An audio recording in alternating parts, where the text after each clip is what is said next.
Hey, salut à tous. On se retrouve aujourd'hui pour une nouvelle vidéo et on va attaquer le projet Monique, ma Peugeot 205. Alors aujourd'hui on m'a donné un pare-choc arrière, donc ça c'est plutôt cool. J'en avais parlé un petit peu autour de moi et une personne m'a trouvé un pare-choc arrière complet. Donc on va commencer par le rénover et après on ira l'installer et je pense qu'on attaquera directement à s'occuper de la ligne d'échappement.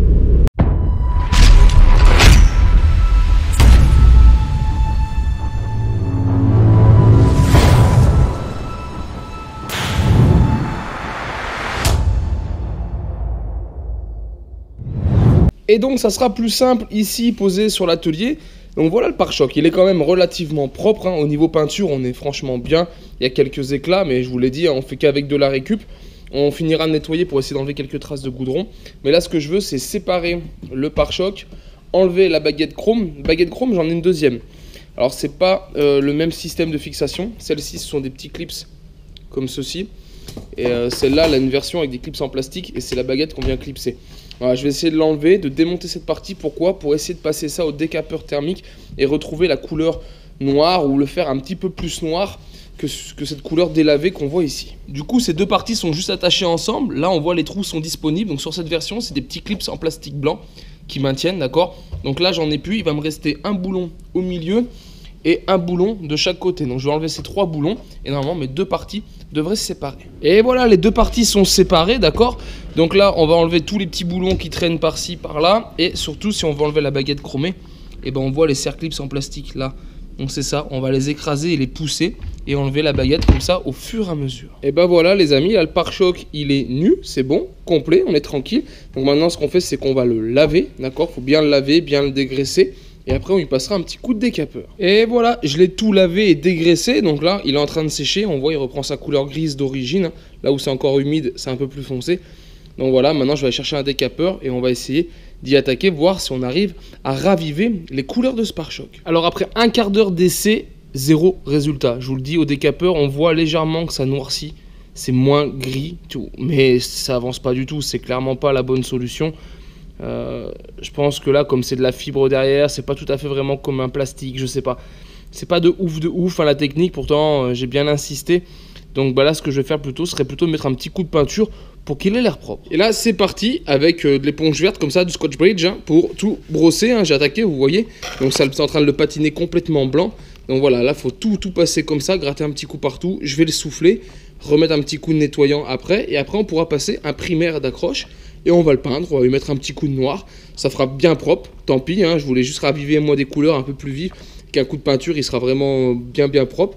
Mais c'est pas grave, hein, ça fera l'affaire quand même. L'important c'est que ça soit nickel et qu'après ça soit bien fixé, qu'on n'ait pas de problème pour le contrôle technique. Et ben voilà, c'est tout prêt, donc c'est renettoyé, c'est soufflé. Et là je vais juste utiliser du primaire, un Spectrum, c'est celui qu'on trouve chez Action, tout simplement. Je vais en mettre un petit coup partout, voilà, en couche fine.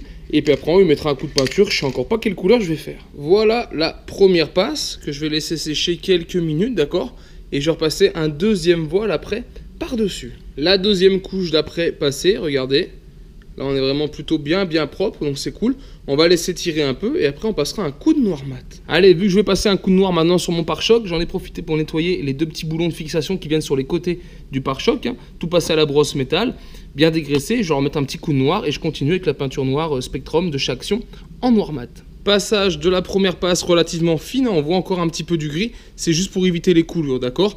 Et on va repasser une deuxième passe, on va laisser tirer un peu et je renchaînerai avec un deuxième coup. La deuxième passe de noir est bonne, donc là on va laisser sécher, on voit ça briller un peu, hein, alors que c'est du mat, hein. On voit là où ça commence à sécher, ça va devenir mat et on passera aussi derrière un vernis mat pour protéger l'ensemble.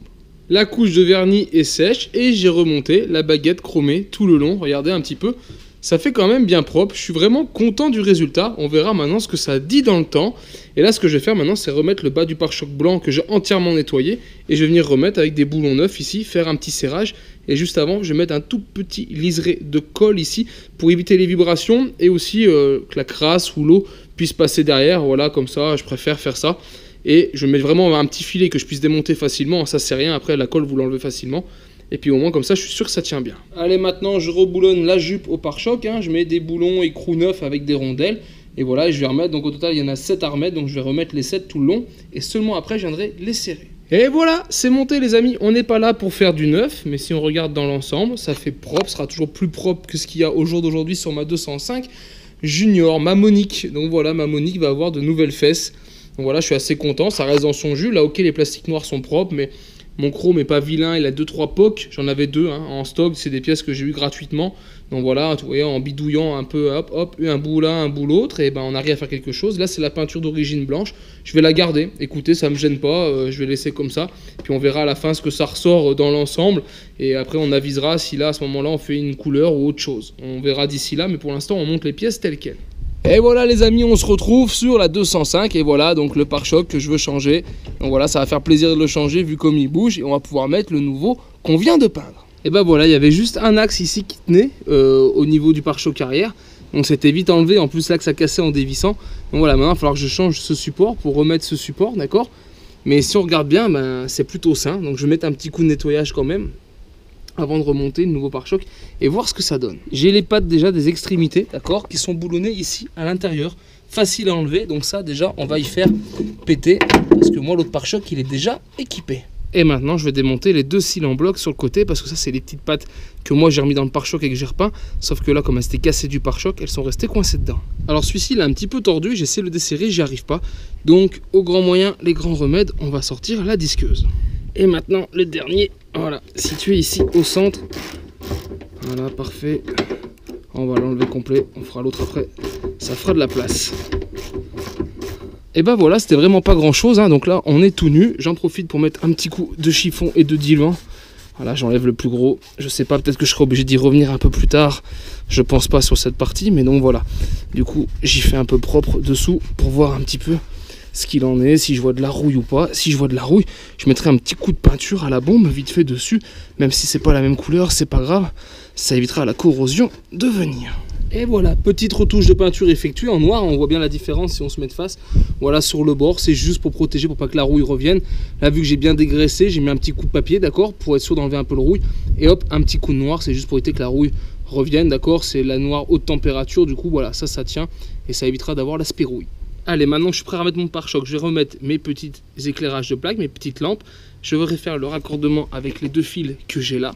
Et après, on viendra mettre en place le pare-choc. Et voilà, le pare-choc est rentré nickel, les amis. Donc, il y aura les 2 boulons à resserrer à l'intérieur. Ici, vous avez les 2 axes. Bah, vous passez par les 2 trous qui sont prévus à cet effet, d'accord, dans le pare-choc. Et après, il faut encore faire à l'extérieur, visser les cils en bloc. Mais là, c'est tombé pile en face. Je les avais redressés. On est tombé pile poil. Donc là, je vais déjà serrer le centre pour bien me caler et être sûr que ça bouge plus. Et après, on va faire le reste. Ah, ça fait déjà quand même tout de suite plus beau. Et une fois que tu as serré, tu remets le cache. Alors je vais déjà mettre le cache là en haut. Celui-là au pire c'est pas grave, il y aura la plaque d'immatriculation devant et j'en ai qu'un. Je verrai dans mes stocks si j'en trouve un deuxième, mais voilà. Là le trou est bouché, ça fait propre. Et sur ce à l'intérieur, tu remets ta rondelle et l'écrou d'origine qu'il y avait dessus. Hop, voilà, parfait. La même chose de l'autre côté et on serrera après. Et là tu as le cil en bloc avec ton pas de vis qui est juste ici, d'accord. Donc ça c'est le dernier que tu vas mettre, je sais pas si on se rend bien compte, mais tu vois on peut le faire d'ici au-dessus de la roue sans problème. Donc voilà, là ça passe sans souci. Et ben voilà les amis, c'est monté, les couleurs n'ont plus rien à voir avec l'origine, mais pour le coup voilà, j'ai un beau pare-choc bien propre, bien fixé, qui bouge pas, j'ai tout remis dans l'axe, même ici mon attache pour tirer en cas de panne, vous voyez je l'ai bien réaligné, elle était légèrement tordue, je l'ai bien remis droite. Et donc voilà, là on est nickel, c'est du bon boulot, je suis bien content. Maintenant ce qui m'intéresse c'est d'accéder à la ligne d'échappement. Donc là, ça c'est un truc pour la roue de secours, c'est ce qui tient la roue de secours dessus. Mais bien sûr j'ai pas ce qu'il faut pour le démonter, donc j'y vais comme ça avec un démont de pneu, tranquillement mais sûrement. Et donc voilà, l'idée c'est d'accéder à la ligne d'échappement, de la démonter complète, parce que j'en ai trouvé une sur internet, à vendre pas très cher, avec cils en bloc neuf, etc. Donc voilà, l'idée c'est de démonter la mienne, voir vraiment ce qui va pas, parce que je sais qu'elle est percée à un endroit, hein, c'était dans le contrôle technique. Donc voilà, c'est vraiment voir ce qui est là. Donc pour faire de la place, je commence par enlever la roue de secours. Et voilà ma roue de secours. Enfin Dieu, elle est d'époque. Hein. Oh, enfin Dieu, c'est tout plein de poussière et c'est tout rouillé. Oh, la pâte est gonflée depuis bien longtemps. Allez, maintenant qu'il n'y a plus la roue de secours, hein, on voit le châssis qui est ici. Donc ça, on peut l'enlever. On va le décrocher. On va voir dans quel sens je peux le décrocher. Normalement, ça doit se décrocher. Comme ça, on aura vraiment toute la place ici pour travailler. Allez, tu vois, pour enlever, t'as ce foutu serre-clips en plastique là, cette mouise. Bon, moi, il a cassé, hein. En plus, c'est du vieux plastique. Donc, bon, du coup, je l'ai pété, hein. Ça empêchera pas, on en remettra peut-être un, mais il n'y a pas forcément besoin. Et la ligne d'échappement, elle est ici. Donc là, on va pouvoir commencer par démonter ici ce collier qui tient le silencieux. Et ici, on a les cils en bloc, tu vois, pareil, qui permettent le maintien du silencieux pour pas que ça vibre. Donc voilà, on va déjà desserrer ce collier et après on tombe le silencieux pour commencer. Et allez, on se retrouve sur le moteur. En suivant la ligne, j'ai vu que la ligne était en une seule prise jusqu'ici, jusqu'à l'essieu avant. Elle est percée un coup ici avant l'essieu avant, mais elle est percée aussi là, de ce côté là, juste à la sortie du moteur. Donc il faut que je démonte d'ici. En fait, c'est vraiment la ligne complète qu'il va falloir que je change. Et donc là, on va tout asperger au dégrippant pour que ça agisse un petit peu. Et je vais essayer de démonter aussi l'avant pour que toute la ligne tombe en une fois. Et allez, le temps que le produit agisse, j'en profitais pour faire de la place et démonter ma calandre. Oh, va Dieu, les vis sont grippées aussi. C'est pas gagné, on va sortir si c'est bon. Il n'y a pas besoin de tournevis à frapper pour celle-ci. Je vais la changer aussi. J'en ai retrouvé une sur une bourse de pièces voiture. Je l'ai payé 15 balles. Voilà, en très bel état, même parfait état. Donc du coup, ça fera l'occasion de la changer aussi après. Mais là pour l'instant, c'est vraiment pour faire de la place. Allez, du coup, en démontant, j'ai vu que ce plastique était cassé. Alors ça va être un cache, je sais même pas trop à quoi il sert. Là, il prend le ventilo avec, mais on a ce renfort au-dessus. Donc là, je suis en train d'enlever ce renfort. Je découvre en même temps que vous, mes amis. S'il y en a qui connaissent 205, ben moi c'est pas le cas, c'est vraiment une première pour moi.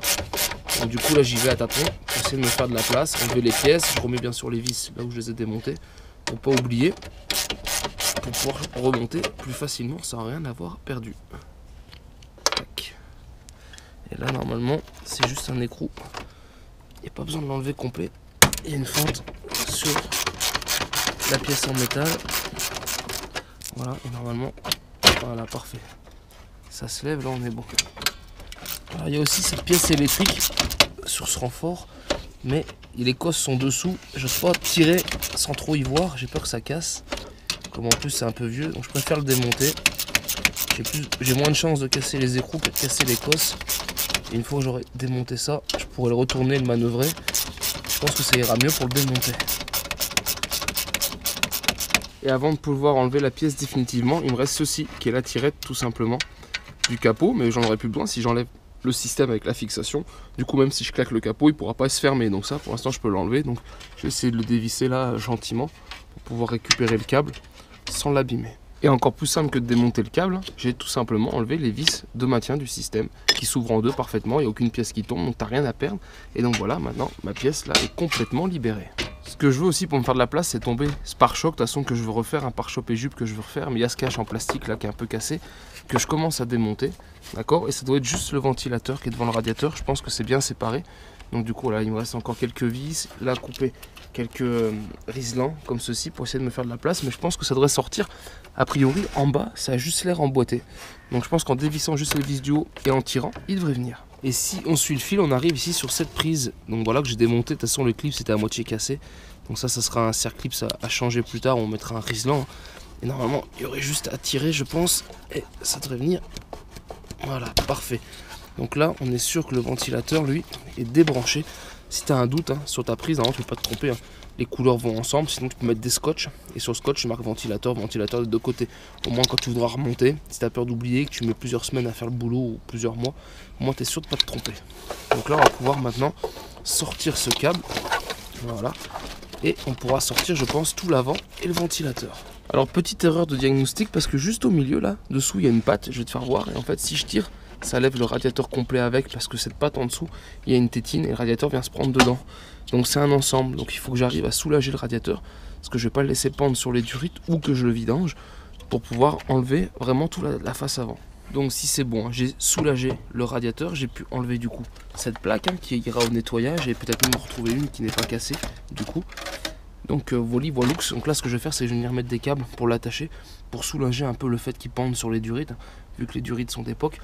Et voilà, maintenant j'ai bien de la place pour voir un petit peu ce qui se trame ici derrière pour enlever le pare-choc. Et voilà, pose de la jupe, donc ça c'est bon, c'est 4 petits écrous à enlever. Donc voilà, ça c'est venu sans problème. Donc maintenant je vais avoir de la place pour venir démonter le pare-choc qui est hop, juste au-dessus. Là on voit la plaque, c'est l'ancienne plaque. Je t'ai pas dit au fait que j'ai eu la carte grise, j'ai fait les papiers sans souci. Et du coup voilà, donc maintenant il y a une nouvelle plaque, ça c'est des vieilles plaques qui sont les plus valables. Et maintenant j'ai eu un nouveau format pour cette 205. Et voilà, le pare-choc est tombé, la vis de ce côté elle a éclaté complet, celle qui était là à l'intérieur. Donc ça tombe bien parce qu'en plus elle était légèrement enfoncée. Donc derrière tu as une barre de renfort, il faudra que je vienne décabosser tout ça avant de remettre le nouveau pare-choc, tu vois. C'est pas grand chose, c'est vraiment pas grand chose, il y a deux boulons là, il faut détendre la ferraille mais on y fera après. Mais voilà, donc du coup de toute façon il fallait changer le pare-choc, donc j'ai un pare-choc à trouver et une visserie. Allez, après réflexion, si je veux démonter ici les 3 vis qui se situent à la sortie de mon 4 en 1, on va dire, il faut que je pose ce radiateur. Et pour ça, il y a un petit bouchon de vidange ici en bas.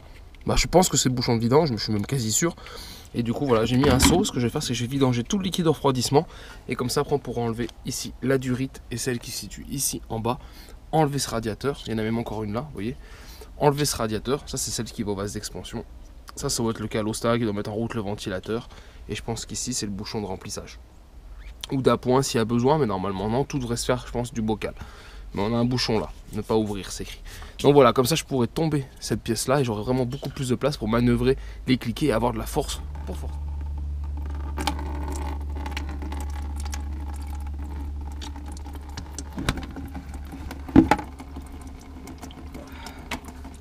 Allez, j'ai enlevé le calostat ou thermostat, je sais pas vraiment comment on dit, hein. Je pense que c'est ce qui met en route le ventilateur, si je dis pas de bêtises. Là, je suis en train de desserrer, hop, ma durite, les colliers de ma durite ici pour pouvoir démonter la durite. Et je pense que quand on y sera, on remettra de la durite neuve, hein, même si celle-ci est encore relativement souple. Hein. Je vais démonter celle-ci, après on enlèvera celle-ci parce qu'elle est en haut. On s'assurera que celle du bas est bien vidangée et on pourra tomber le radiateur. Allez hop, la durite est enlevée. On doit pouvoir aussi, du coup, enlever ça. Et voilà. Hop, une pièce en moins là-dedans et qu'on pourra aussi checker, voire changer. Et ça vidange toujours, hein, j'en reviens pas comme c'est long. Du coup, sur mon pare-choc, j'en profite pour récupérer la baguette chromée, là qui est belle. Et en fait, tu as juste des petits clips à l'intérieur, tu vois, comme ceci. Des fois, c'est en métal, là, c'est en plastique. Tu viens les écraser et tu pousses. Et comme ça, au fur et à mesure, tu peux sortir la baguette sans la casser. Et ça permettra aussi de récupérer les vis qui sont, par exemple, cachées derrière. Et on enlève la cosse électrique, voilà. Là, je pense qu'on est pas mal. Ouais, c'est tout bon. Nickel. Donc là, on peut enlever, ça y est, le radiateur. C'est de rien mettre à côté, on va le remettre un peu en vidange pour être sûr qu'il n'y a plus rien dedans. Mais voilà, on est bon. Et maintenant on a de la place. Donc au final, tu vois, mon seau de 20 litres, il est rempli presque à moitié. Donc les 6-7 litres, ils doivent y être largement. On a maintenant un petit peu de place. Il y a ça que j'ai repéré, un peu cette couleur de boue qui était dans le raccord. Et le tube est un petit peu marron boue comme ça, je sais pas si c'est normal. Peut-être un petit problème de joint de culasse ou quelque chose comme ça qui peut arriver, je sais pas, je maîtrise pas assez, mais de toute façon on va tout checker sur ce moteur, donc on verra ce que ça donne. J'irai voir sur internet un peu c'est quoi le signe d'avoir un peu cette trace marron sur le liquide de refroidissement. Alors il n'y en avait pas ailleurs, hein, c'est vraiment qu'à cet endroit là, tout le reste du circuit est propre. Mais bon, on verra, dans le liquide c'est pareil, tu vois, ça décante, on voit rien, donc voilà, bizarre cette trace. Et voilà, maintenant je vais pouvoir accéder, c'est ça que je voulais. C'est ici avoir ces raccords, tu vois. Il y en a un qui est déjà démonté, mais il m'en reste un là et un derrière pour pouvoir tomber carrément ce manchon d'échappement et le changer aussi au passage. Et tu te demandes où ranger les pièces après? Tu bourres dans le coffre, voilà. Au moins tu es sûr d'y retrouver, tu sais que c'est avec la voiture, il n'y a pas de souci à se faire. Allez, maintenant que la place est faite, on va essayer de passer ici le petit pétard pour desserrer les boulons. Parfait.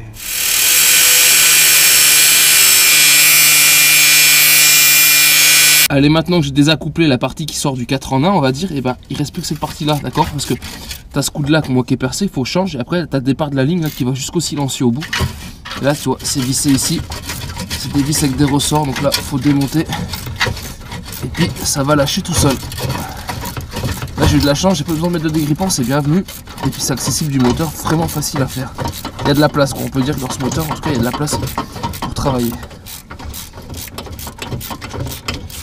Et ben voilà, on devrait être pas mal. Et voilà, j'ai tout sorti. Alors voilà pourquoi on change les deux pièces, hein, d'accord? Cette pièce là, donc on voit du scotch alu, c'était pour passer le contrôle technique, pour éviter d'avoir trop de bruit, hein, mais on voit qu'elle était entièrement ouverte ici. Et on a toute la ligne d'échappement qui, elle, au bout, était percée là. Tu vois, bien éclatée, ça c'est un sacré trou. Donc voilà, j'en ai trouvé une sur le bon coin, donc je pense qu'on ira la chercher en fin d'après-midi. Et voilà les amis, retour de ma pêche aux pièces. Donc je suis bien allé trouver donc cette donneuse d'organes. Donc voilà, j'ai pu acheter la ligne d'échappement. Donc c'est une personne qui avait monté le pot sur sa voiture et qui après a fait un joint de culasse, donc qui ne s'en servait plus. Mais là on a une ligne qui est vraiment en bel état. J'ai pris le silencieux avec, même si le mien est encore bon. Celui-ci est nickel aussi. J'ai repris le cache avec le ventilateur parce que moi le mien était fendu là. Donc comme ça j'aurai un cache neuf. Je lui ai pris le cric, moi je savais pas le cric, d'accord, il était pas dans la voiture, donc ça c'est un 205, donc c'est cool, je vais pouvoir le remettre, ça sera type origine, hein, moi je l'avais pas, j'ai pris avec, donc il y avait toute la visserie et boulon, qu'on voit qui est pas rouillé, hein. Belle visserie, je vous dis il l'avait changé il y a pas longtemps, avec les cils en bloc neuf, etc. Et je lui ai pris la pompe à lave-glace, Donc toutes ces pièces, c'est de l'occasion. Ça, j'en ai eu pour 100 €. Je me suis arrêté après chez le fournisseur, chez Barreau, pour ceux qui connaissent en Savoie. Voilà. Du coup, je leur ai acheté la sortie du 4 en 1, d'accord. Je sais plus combien je l'ai payé. Je sais pas, c'est pas 80 €. Il y a un truc comme ça, ou 50 balles. Et 80 €, c'est le kit distrib, parce que j'ai acheté aussi le filtre à air, le kit distribution et les 2 petits filtres. Et si je compte toute cette pièce neuve, j'en ai eu pour 180 €. Donc là, j'ai un investissement au total de 280 € qui va pouvoir me permettre de réviser une grosse partie de la voiture et de pouvoir commencer à la démarrer et après faire mes checks au fur et à mesure. Il me restera bien sûr encore les freins à faire. Et là, ce qu'on va faire, c'est que vu que le temps, il fait encore jour, on va remonter cette nouvelle ligne d'échappement sur la voiture. Et allez, voilà, avant que la nuit tombe, c'est remontage donc de la ligne. Donc le nouveau pot là et la sortie du 4 en 1, elle est remontée, il n'y a pas de souci. Donc là, j'ai remis l'ancien joint parce que le joint en neuf, il se trouvait pas. Pas chez mon fournisseur. Du coup, voilà, au lieu de commander sur internet, j'ai regardé l'ancien qui est pas si mauvais, je l'ai remis et je suis bien venu resserrer les 3 écrous, voilà, tranquillement, chacun à leur tour. Donc là, normalement, on est bon. Tu vois ici la nouvelle ligne, d'accord. Ce qui est bon aussi sur cette ligne d'occasion que j'ai acheté, c'est que tu as encore les stickers d'époque. Voilà, je te dis, la personne l'avait monté et au final, n'a jamais roulé avec. Donc là, c'est pareil, il y a un petit raccord qu'on voit pas très bien. Mais là, j'ai changé le joint à l'intérieur. Et là, c'est 2 systèmes d'écrous à ressort qui viennent, qui font la tension. Et derrière, tu remets les 2 cils en bloc neuf, c'est le même principe que quand on l'a démonté. Tu fais juste dans l'autre sens, je te mens pas, montre en main, là c'est 5 minutes pour faire ça. Bien serrer le collier ici, vérifier que la ligne d'échappement ne touche rien dans la voiture, mais normalement ça passe. Ça frôle le câble de frein à main, mais c'est tout bon. Et donc voilà, donc là on a une belle ligne d'échappement, donc c'est l'avantage, c'est que aux prochains essais que je pourrais faire quand je la démarre, j'aurais déjà plus ce bruit percer, ce gros bruit, et du coup t'emmerdes moins les voisins, faut être clair. Et donc voilà, je vais en rester là avec cette première vidéo sur la 205. On se retrouve, prochaine étape, ça va être de démonter, je pense, les banquettes arrière, tous les plastiques intérieurs, de vidanger le moteur, changer le filtre à huile, les filtres à air, voilà, c'est faire tout ça, peut-être quelques gaines à changer. Après, on remettra une batterie, on pourra la démarrer, d'accord. Et ou avant ou après, je ferai la distrib. On verra comment je me sens de la faire. Mais ça, je pense que pour la distribution, je vous ferai une vidéo vraiment dédiée à la distrib. Et tant que c'est une petite bricole comme ça, je vous fais un petit peu des vidéos globales. En tout cas, j'espère vraiment que ce projet, cette vidéo t'a plu. Et si c'est le cas, je t'invite donc à la partager et la liker. Et je te dis donc à très vite sur ma chaîne pour d'autres vidéos, tutos et présentations. Et en attendant, ciao ciao.